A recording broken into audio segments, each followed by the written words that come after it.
Well, there's also flooding in Central Europe. At least 19 people have died. The Czech Republic, Romania, Austria and Poland have over 5,000 troops deployed to support people there. The mayor of Nysa in southern Poland called on 40,000 residents to evacuate to higher ground.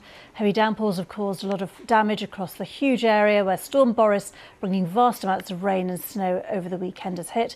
There have been a lot of dramatic rescues. This was the moment that one person was winched to safety in Ostrava in the Czech Republic, the local river bursting its banks, flooding the area.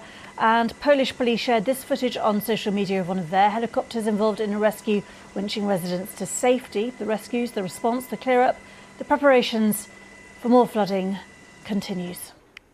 The storms are now also reaching Italy, where warnings for heavy rain, strong winds and floods have been issued for much of the country. Well, I'm joined by Dr. Gianluca Pescaroli, Associate Professor in Disaster Resilience at University College London. Thank you for joining us.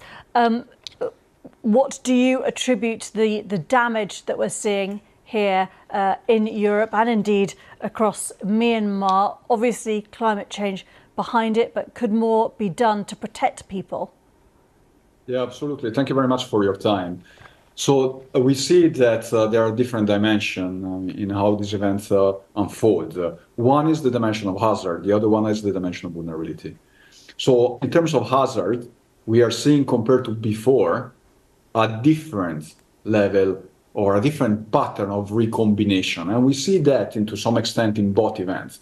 We see, for example, that the low probability impact determinants that, for example, there were in the flood in Europe, certain particular weather conditions, or the interdependencies between what is happening in Myanmar, like flood causing mudslides, are becoming the norm, are becoming something we need to consider on the hazard dimension. So the way the climate is impacting the hazard is recombining them together.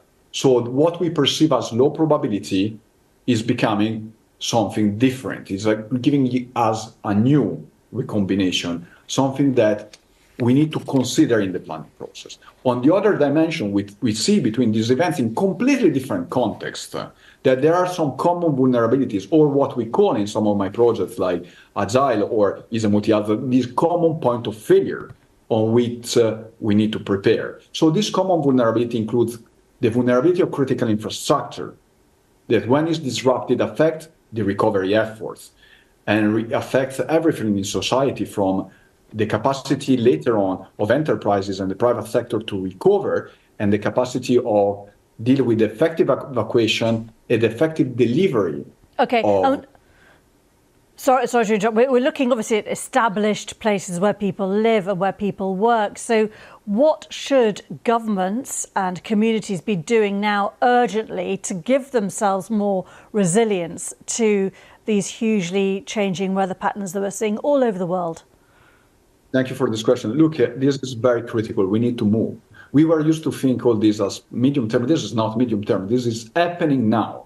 So we need to proceed in different ways. And some of that are actually starting to be activated. One, we need to understand how to integrate better technology within an organization. So not just the technical part, but how to have procedures over which follows action. For example, we have a warning how this is going to be part of business continuity and organizational resilience. For example, the United Nations Office for Disaster Risk Reduction is going to release soon some universal KPIs to support the private sector on this. Other elements that we need to consider is new tools that start from the very basic exercise, like tabletop exercise done by local authorities, national authorities, such as stress testing.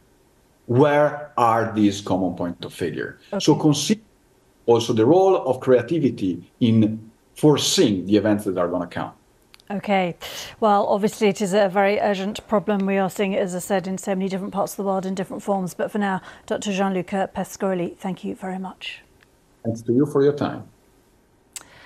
Around the world and across the UK, this is The World Today on BBC News.